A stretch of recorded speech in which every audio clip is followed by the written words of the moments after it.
ini sudah diadopsi oleh beberapa mazhab dari pengadaan ya, dari ITC, dari chips juga ya. Mereka di awal-awal modul itu menerapkan supply positioning model sebagai alat untuk bisa membuat prioritas dari pengadaan yang kita lakukan. Nah, kita lihat kuadrannya ya. Jadi ini ada dua sumbu ya, sumbu ke atas ini adalah resiko dari pengadaan kita terhadap organisasi. Nah, yang ke atas ya sumbu Y ya. Ini ada T tinggi, S itu sedang, R itu rendah, D itu apa ya? Dapat diabaikan lah gitu ya. Oke. Kemudian X itu adalah sumbu dari nilai pengadaannya, dari nilai pengadaan per tahunnya seperti itu. Nah, ini ada 80 20 ya. Ada 80 ini bukan 80 ini harusnya 80 20 ya. Ini Pareto ya. Nanti besok sesi selanjutnya kita bahas. Ini harusnya 80 20 nih ya. Dan 20 80. Nanti kita bahas di sesi berikutnya untuk Pareto ya. Seperti itu. Jadi masing-masing kuadran ternyata ada Paretonya. Oke, jadi saya ulangi, sumbu ke atas, sumbu Y adalah resiko ya, resiko terhadap organisasi dari pengadaannya, resiko pengadaannya. Kemudian sumbu X-nya adalah nilai pengadaannya seperti itu. Nah, dari dua sumbu ini kita membagi menjadi empat kuadran ya, menjadi empat kuadran. Kita bagi dengan garis tengahnya ini ya. Jadi ada rutin, ada leverage. Rutin ini bisa dikaitkan juga dengan rutin berulang ya. Tapi sebetulnya rutin itu ya bukan hanya yang berulang, tapi ya kalau dari kuadran ini kan dari X dan Y-nya, rutin itu dia resikonya rendah dan nilainya juga rendah. Jadi resiko terhadap organisasi ya apabila pengadaan itu gagal ya itu rendah ya, low risk, dan low expenditure itu rutin. Ya kebanyakan memang pengadaan yang berulang ya, ATK gitu ya, yang kecil-kecil ya, karena kan low expenditure ya, nilainya rendah. ATK, apalagi ya, makanan minuman misalkan gitu ya, nah itu rutin ya seperti itu. Kemudian sebelah kanannya ada leverage ya, leverage atau umum, ini diartikan secara umum. Ini adalah resikonya rendah, tapi pengadaannya lumayan besar ya, nilai kontraknya lumayan besar. Jadi resikonya rendah. Ya ATK juga bisa jadi leverage ya pada beberapa instansi ya, komputer ya. Nah ini banyak kita butuh ya, tapi resikonya sebetulnya tidak terlalu besar terhadap terhadap organisasi seperti itu. Itu leverage sebenarnya. Kemudian, nah ini dari warna kan ada hijau muda, hijau tua ini ya. Saya buta warna nih ya. Dan disleksia warna juga kadang salah nyebut warna. Nah ini bottleneck. Nah khusus bottleneck ini ya, resiko tinggi karakteristiknya. Jadi high risk ya sedang sampai tinggi Sabi ko po yung resikonya. nakita mo, sabi ko siya, Nah kemudian "Hmm, nilai galing." pengadaannya rendah, Tama? ya rendah. Jadi nilainya kecil tapi resikonya tinggi. Ya salah satu contohnya kayak konsultan itu alamiahnya bisa bottleneck karena kan resikonya tinggi tapi nilai-nilai pengadaannya kecil. Pengadaan langsungnya kan 100 kadang. Nah, tuh. Ataupun ya selain konsultan ya ada juga hal-hal yang nilainya sebetulnya tidak terlalu besar tapi ini akan berdampak besar ya resikonya terhadap organisasi apabila pengadaannya tidak dapat dilakukan ataupun gagal ya. Apa contohnya ya? Ya tadi selain konsultan ya misalkan suatu membangun gedung yang sebetulnya ya tapi gedungnya misalkan tidak terlalu besar ya, tapi ya ini sangat diperlukan misalkan untuk server ataupun untuk control room sehingga apabila tidak terbangun ini bisa resikonya tinggi seperti itu. Nah, kemudian satu lagi, nah ini yang merah ya. Ini kritikal ya, kritis ya, kritikal. Ini ya yang membutuhkan perhatian semua nih, harus hands on di sini nih.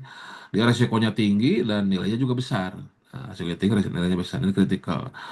Ya kayak suatu organisasi membangun gedung baru, ya, berapa lantai, nilainya tinggi, dan ya kalau tidak terbangun, ya, misalkan sewa gedungnya udah habis, itu kritis sudah. Ya kayak waktu tahun 2016 KPP kan kontrakannya habis tuh di Semesco tuh. Dialokasikan membangun gedung baru kan di epicentrum. Nah, itu nilainya juga lumayan. Kemudian kalau gagal, kontrakan habis, wah bisa ngantor di emperan Pancoran nanti gitu ya. Seperti itu. Nah, itu kritikal tuh, kritikal.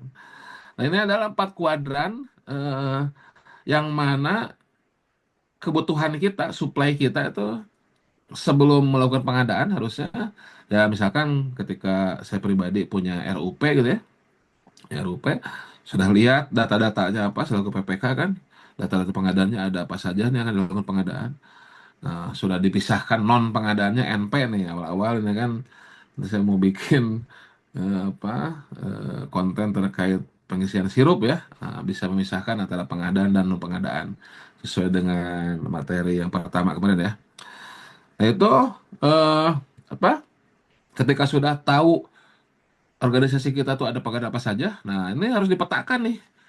Mana yang termasuk rutin? Oh, ini ATK nih, beli kertas segala macam oh, rutin. Beli mobil nih, laptop, leverage nih banyak tapi resikonya rendah. Mana yang bottleneck, konsultan ataupun apa barang-barang yang apa ada bisa aja kan ada barang tapi ini penting nih kalau nggak ada ini resiko ke organisasi bisa tinggi ya. Misalkan kalau di BNPB beli barang-barang apa untuk ke lapangan untuk menyelamatkan apa bencana kan kalau walaupun harganya nggak seberapa tapi kalau itu nggak ada kan terhambat nanti pekerjaan untuk menyelamatkan apa untuk menyelamatkan pengungsi ataupun menyelamatkan apa orang yang kena bencana. Nah, jadi kembali tadi selaku PPK ataupun di UKPBJ sebetulnya kalau di Pemda ya, KL juga sama KPBJ itu ada JF ya, ya terutama JF yang sudah senior ya. Ya, seperti saya mungkin ya yang Madya tuh dideploykan tuh semuanya tuh ke dalam SPM ini ya. Sehingga kita tahu mana nih yang masuk rutin, yang resiko rendah, uangnya kecil. Berapa sih uangnya kecil ya tergantung juga sih relatif, bisa aja sih pakai threshold pengadaan langsung bisa ya. Atau kalau misalkan oh ternyata sebetulnya nilai-nilai di bawah 1 miliar ya bisa bisa berbeda-beda satu instansi ya. Jadi tidak ada yang pasti batas antara rutin leverage itu berapa ya. Nah, silahkan aja dilihat dari bagaimana. Atau nanti kita bisa pakai ini sebetulnya bisa pakai klasifikasi ABC. Nanti apa di next ya, di next pertemuan ya, kita pertemuan berikutnya ya. Atau ya bisa pakai Pareto bisa gitu kan. Mana yang nanti kita lihat ya. Mana yang paling tepat ya seperti itu. Ya ini sesi berikutnya ya. Tapi intinya ya rutin itu ya nilai pengadaannya relatif kecil lah gitu ya, dianggap kecil. Ya. Kemudian leverage ya, leverage uangnya besar. Ya kita nggak bisa menentukan nilai juga karena kan masing-masing organisasi, masing-masing KLPD kan berbeda apa, punya beda anggaran masing-masing ya, berbeda apa, berbeda total anggarannya ya. Ada yang tadi Sultan ya, ada yang Hulu Balang Raja aja kan, ya, ada yang apa Senopati, ada yang prajurit lah gitu kan. Ini apa beda-beda pasti thresholdnya ya nilainya beda-beda. Tapi intinya kalau secara relatif ini besar menurut organisasinya ya kayak di kami di LKPP ya kalau sudah MM-an tuh pasti besar gitu ya. 1 miliar 2 miliar itu besar dianggapnya karena total anggaran kami hanya apa berapa ratus juta ya hanya 200 jutaan 200 miliar sorry. Nah, jadi 1-2 miliar itu sudah dianggap besar karena anggaran total kami hanya 250 miliar berapa ya itu. Jadi beda dengan Kementerian Sultan yang angkanya bukan miliaran tapi sudah triliunan. Nah, lagi ceritanya seperti itu. Ya. Tapi kalau secara relatif ini pengadaan per tahunnya besar dan resikonya kecil maka masuk ke leverage ya. Jadi banyak volumenya banyak biasanya leverage. Barang-barangnya umum. Biasanya barang-barangnya umum ini ya. Kemudian kalau ada pengadaan kita yang resikonya tinggi, kalau ini gagal, prioritas nasional, tapi nilainya sebenarnya kecil, nah itu bottleneck. Nah, satu lagi, kalau memang ada yang apa nilainya besar, resikonya besar, nah kritikal nih, nah deploy ini di sini nih, pakai Excel lah, pakai Excel ini ya, ini. Mana yang bottleneck, mana yang kritikal. Nah, apabila kita sudah petakan semua paket-paket itu, paket-paket pengadaan kita ke dalam kuadran 4 ini, nah selanjutnya kita bisa membuat strategi, bisa membuat strategi pengadaan, bisa membuat apa taktik ya, langkah selanjutnya apa yang harus kita lakukan nih yang sesuai dengan supply positioning model itu ya.